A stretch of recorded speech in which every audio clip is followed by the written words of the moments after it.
So Clinton, I don't know how many times I've been up here to your facility in Barrie over the last 3 decades. And, you know, even I remember you teaching my kids how to ride up here.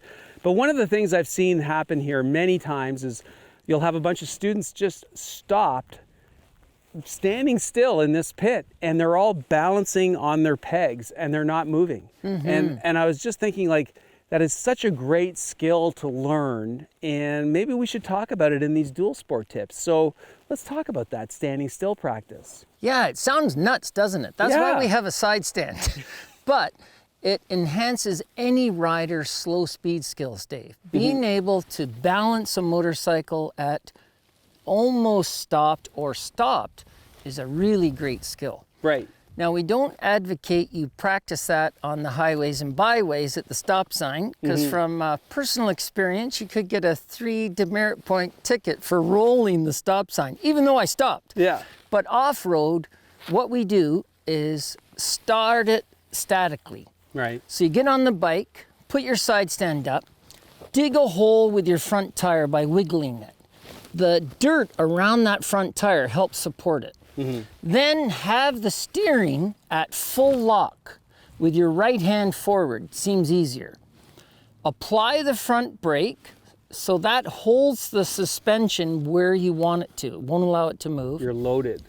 Then your right foot is up on the peg and your left is tippy-toed. And you kind of get it balanced, then lift the left toe up onto the peg. Now, if you feel the bike is going to want to fall that way, lean on the opposite toe just a little bit. Most people correct it by a big movement and the bike falls the other way. Right. It's very subtle toe weight, and that keeps the bike upright, and you can balance there for a long time. Wow. Now, what is this teaching me? Obviously, you're weighting the pegs, so you're learning how to peg steer to some degree. Is that what the lesson's about? Exactly.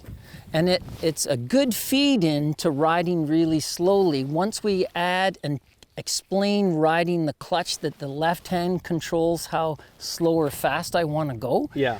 Now they know that if it feels wobbly, they can adjust with their toes, because they just did it and didn't move. Right. But the biggest thrill for someone that's never done it is, wow, look, Mom, look at me. Yeah. I can balance a big motorcycle. Right. So, but you're teaching yourself a great skill. It really does help. Yeah.